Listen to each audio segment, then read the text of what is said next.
June 1 na at wala pa rin tayong naririnig sa kampo ni Kai Sotto kung tuloy ang kanyang pagdadalos sa mga NBA minicamps and workouts.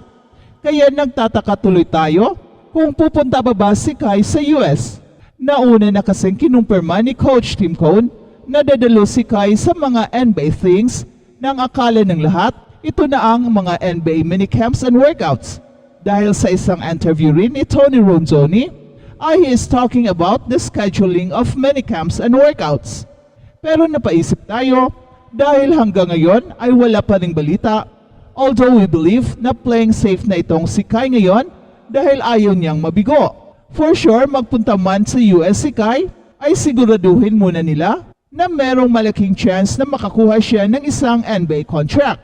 At kung wala mang kasiguraduhan, ay siguro pwede ring hindi muna pupunta si Kai sa mga minicamps and workouts at hihintayin na lang niya ang Olympic qualifying tournament at doon magpakitang gilas. And in the event na mananalo ang gilas versus Latvia and Georgia at si Kai ang isa sa magpapanalo ng gilas, ay siguradong maglilipanan na naman ang mga NBA teams na magka-interest sa kanya.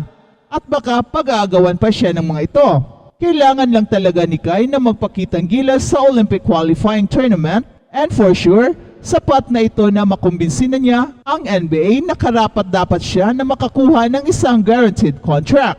Sa ngayon, what is clear ay priority ni Kai ang paglalaro sa gilas para sa Olympic qualifying tournament na kung saan target ng gilas na makabalik sa Olympics. It's a tall order pero doable dahil sa ating napakatangkad na lineup at lahat mga skilled players. With Kai Sotto playing at his peak level ngayong July, ay for sure magandang laban ang ating masusubaybayan. Again, may duda tayo na playing safe ngayon si Kai at ang kanyang kampo. And let's face it, hindi mani ang gastos papuntang US at walang kasiguraduhan. Kaya merong possibility na kahit merong mga NBA team invite si Kai, ay pwedeng hindi siya sisipot at pipiliin niya ang mag-training muna dito sa Pilipinas at magpa-kondisyon para sa malaking laban ng gilas ngayong July. Hindi naman prerequisite ang paglalaro sa minicamps and workouts para makakuha si Kai ng kontrata. In fact, pwede naman siyang mabibigyan pa rin ng roster spot ng kahit sinong team after the Olympic qualifying tournament. Pero in the event na merong magandang offer, ay siguradong lilipad si Kai sa US, pero kung for tryout purposes only, ay baka hindi na lilipad pa si Kai at hihintayin na lang ang tamang offer na magbibigay ng kontrata dahil isa namang free agent si Kai and he can sign with any team in the NBA. So ito ngayon ang ating abangan sa unang linggo ng June kung lilipad pa ba si Kai o hindi na. But considering na dikit-dikit ang kanyang schedule, ay baka makabubuti na kay Kai na mag-training na lang muna at mag-focus on how to dominate in the Olympic qualifying tournament. Dahil according sa ating source, ay may nakaabang na NBA team na kukuha kay Kai in the event na maganda ang kanyang ilalaro sa Olympic qualifying tournament at ito ang pinaka-safe passage ni Kai ngayon patungong NBA. Perfect scenario rin sa gilas dahil kay Coach Tim Cone na malaki ang tiwala kay Kai na siyang main man ni Coach Tim at siguradong ma-maximize ni Coach Tim ang skill ni Kai. I'm expecting Kai Sotto to dominate using his mid-range game na kung saan lahat ng mga big men na under ni Coach Tim Cone ay pinatira sa mid-range. Kaya dapat ready lang palagi si Kai at dapat kargahin niya ang gilas sa kanyang mga balikat. At balitang NBA naman, Dallas Mavericks balik sa NBA Finals sa pasiklab ni Luka Doncic. Nagliliyab na inumpisahan ni Luka Doncic ang Game 5 ng West Finals. Inilista sa first quarter ang 20 points sa kanyang postseason high 36 points at nilapan ng Dallas Mavericks ang Minnesota Timberwolves sa score na 124-103 nitong Biyernes.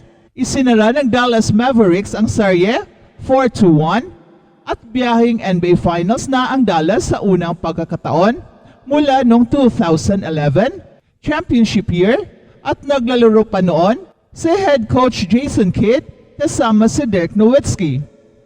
At merong isang linggong pahinga ang Dallas Mavericks bago umpisahan ang final sa Boston ngayong June 7. Umiscore din ng 36 points si Kyrie Irving. Bumalik mula sa kanyang neck sprain si backup center Derek Lively II at nagsumite ito ng 9 points, 8 rebounds, 3 assists and 3 blocks. At may sahog pang 10 rebounds, 5 assists and 2 steals si Luka Doncic. He let his teammates know that it's time and they've got to take it up a notch. He sent the invites out and they all came. Ani ni Coach Jason Kidd sa kanyang 25-year-old Slovenian star. Milya-milya na ang lamang ng Dallas Mavericks, 69-40 sa break at pinalubo pa ito nila ng 36 points sa third quarter. At nangamote ang tig-28 points ni Anthony Edwards at Karl Anthony Towns para sa Minnesota Timberwolves. Basag kina Luka Doncic at Kyrie Irving ang ipinagmalaking depensa ng Timberwolves. Sa pagbalik ni Derek Lively II, nabuo muli ang Twin Tower ng Dallas Mavericks na sina Daniel Gafford. At hindi pinaporma si Rudy Gobert at kahit sinong big man ng Minnesota na nagtangkang umatake sa paint. Mula long range ay 6 for 10 si Luka Doncic at 4 for 10 si Kyrie Irving. At napakalayo ng mga tira ni Luka mula 28, 30 and 32 feet. At inuwi ni Luka Doncic ang Western Conference Finals MVP. Dahil sa pagbuhat sa Dallas Mavericks patungo sa NBA Finals, inuwi ni Luka Doncic ang Western Conference Finals MVP. Natanggap ng All-Star Guard ang lahat ng siyam na boto mula sa panel ng mga miyembro ng media. Sa loob ng 5 laro laban sa Minnesota Timberwolves, hindi mapigilan si Luka Doncic at may average ito na 32.4 points, 9.6 rebounds, and 8.2 assists. Sina Nikola Jokic ng Denver Nuggets at Stephen Curry ng Golden State Warriors ang dalawang naunang manlalaro na nanalo ng Magic Johnson Trophy. At makakaharap naman ng Dallas Mavericks sa NBA Finals ang Boston Celtics. At hirit pa ni Anthony Edwards na babawi sila sa susunod na season. Matapos pauwiin ng Dallas Mavericks, nangako si Anthony Edwards na babawi ang Minnesota Timberwolves sa susunod na season. We'll be back next year, sabi ni Anthony Edwards matapos malaglag laban sa Dallas Mavericks. Mukhang hindi rin apektado itong si Anthony Edwards sa kanilang pagkalaglag at nakafocus na kaagad sa susunod na season. We'll be alright.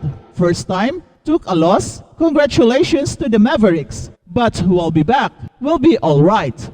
Sa playoff run ng Minnesota Timberwolves ngayong season, pinabagsak nito ang Phoenix Suns at Denver Nuggets bago matalo sa playoff series laban sa Dallas Mavericks.